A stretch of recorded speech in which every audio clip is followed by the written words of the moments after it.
What if your stomach problems aren't just about food? What if anxiety, bloating, or fatigue are actually connected to something deeper? Something emotional, even spiritual? Today, we're talking about a connection most people never consider. The link between spiritual trauma and your gut health. What is spiritual trauma?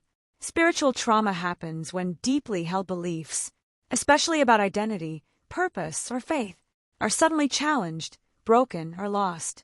This often happens during what's called deconstruction, when someone begins questioning what they once believed.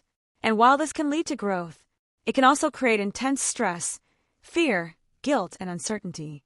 Your body doesn't ignore this. Here's the part most people miss. Your body doesn't separate spiritual stress from physical stress. It all goes through the same system. Your brain activates the stress response, releasing cortisol and adrenaline. And your gut, it takes the hit, the gut-brain connection. Your gut and brain are directly connected through something called the gut-brain axis. This system controls digestion, inflammation, and even mood.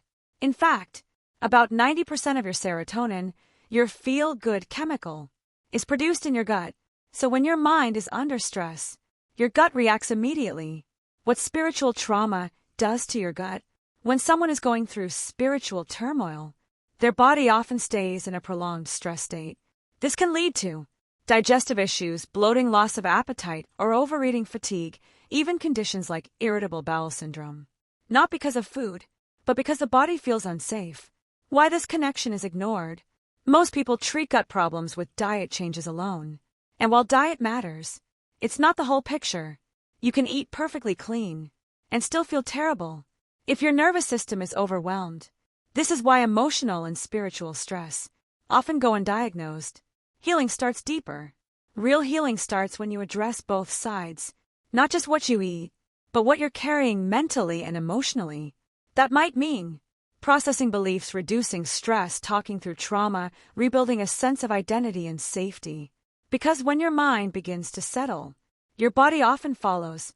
If this opened your eyes, hit like, subscribe, and follow for more videos connecting mental, emotional, and physical health. Because sometimes the symptoms aren't where the problem starts.